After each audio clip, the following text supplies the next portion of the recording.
ایک ظالم ساس نے اپنی حاملہ بہو کو گھر سے نکالنے کے لیے اس پر چوری کا جھوٹا الزام لگایا۔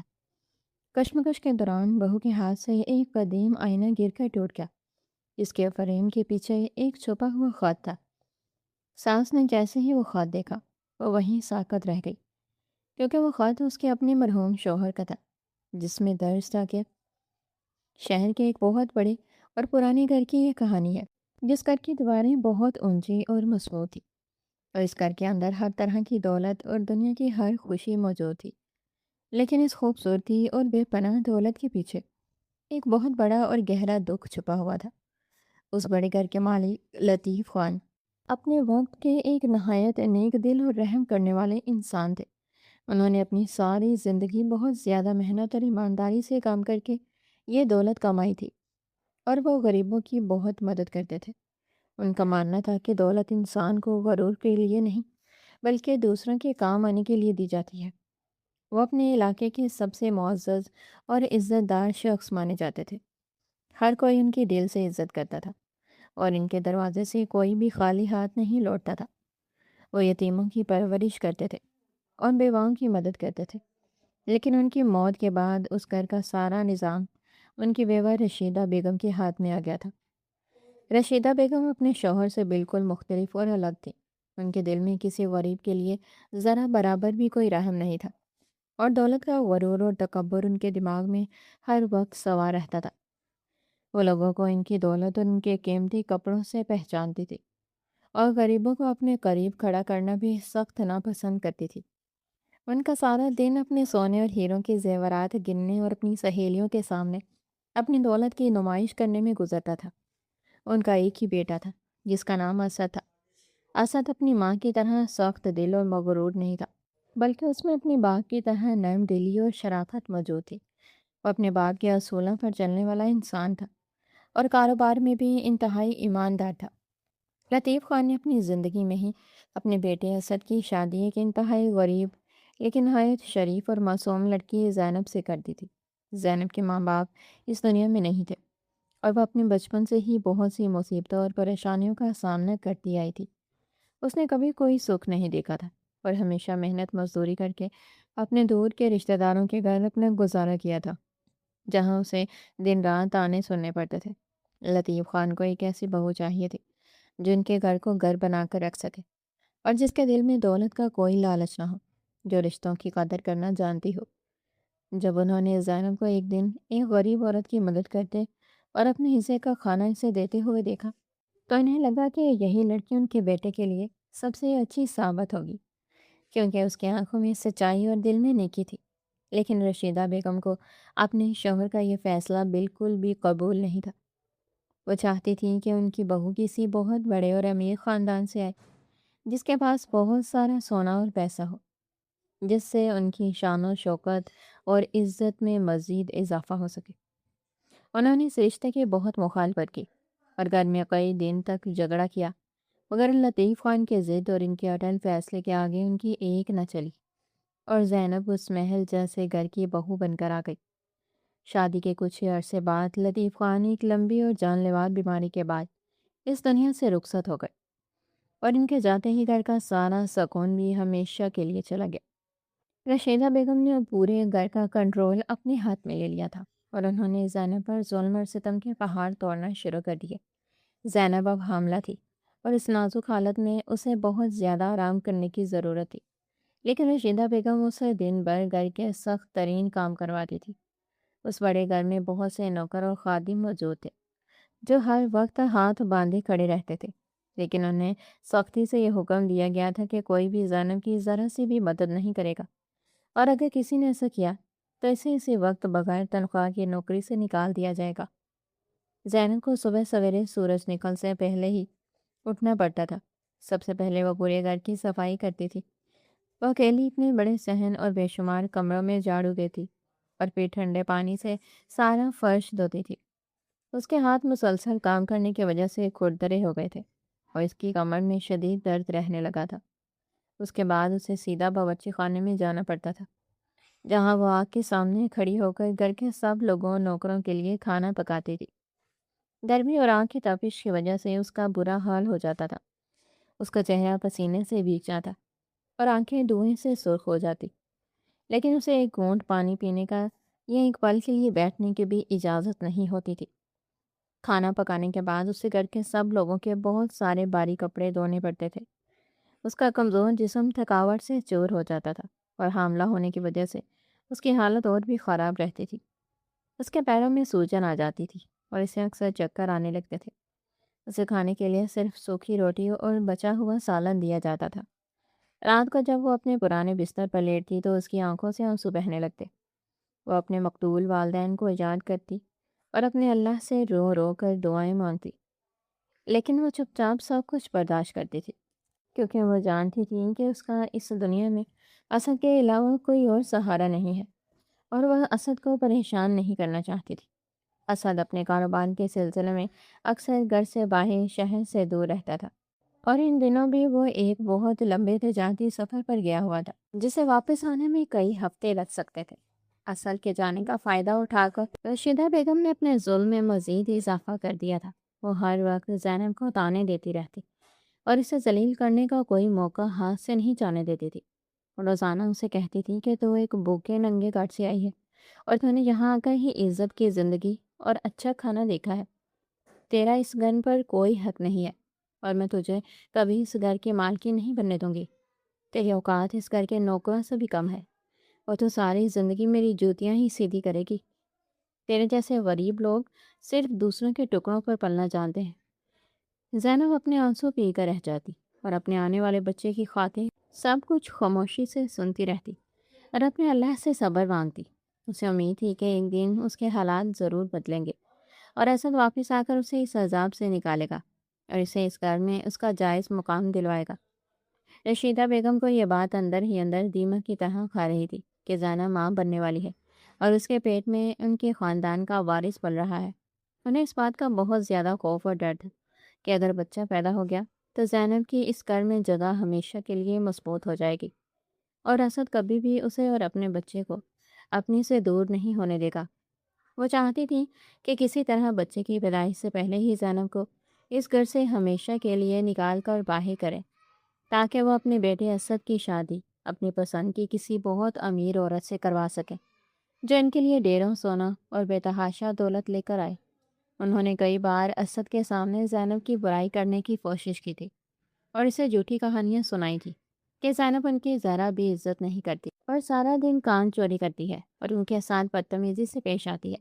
لیکن اسد اپنی بیوی سے سچی محبت کرتا تھا اور اپنی ماں کی ایسی باتوں پر زیادہ دھیان نہیں دیتا تھا۔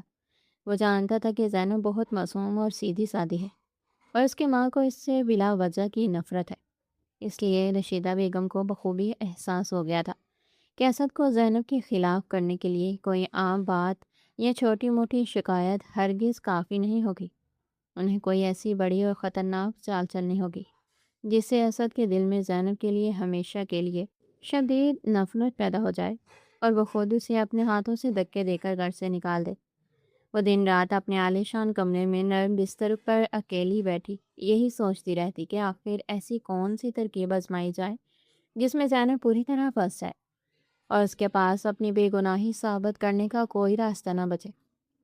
وہ چاہتی تھی کہ زینب پر کوئی ایسا گہرا داغ لگے جو کبھی نہ دھل سکے اور معاشرے میں اس کی اتنی زیادہ بدنامی ہو کہ وہ کسی کو منہ دکھانے کے قابل نہ رہے۔ ایک دوپہر جب گرمی اپنی پوری شدت پر تھی اور سورج آگ برسا رہا تھا، گھر کے سب لوگ اپنے کمروں میں آرام کر رہے تھے۔ رشیدہ بیگم اپنے کمرے میں اکیلی بیٹھی اپنے پرانے اور انتہائی قیمتی زیورات کی صفائی کر رہی تھی۔ ان کے پاس لکڑی کا ایک بہت پرانا اور نہایت خوبصورت نقاشی والا قیمتی زیورات کا ڈبہ تھا، جس میں ایک انتہائی قیمتی اور پرانا سونے کا ہار تھا جو ان کے خاندان کی نشانی تھا اور کئی نسلوں سے ان کے پاس محفوظ تھا۔ یہ ہار خالص سونے اور چمکدار سرخ اور سبز قیمتی پتھروں سے بنا ہوا تھا اور اس کی قیمت کا اندازہ لگانا بہت مشکل تھا۔ یہ ہار پورے شہر میں مشہور تھا۔ اچانک رشیدہ بیگم کے شاطر دماغ میں ایک نہایت خوفناک اور برا منصوبہ آیا۔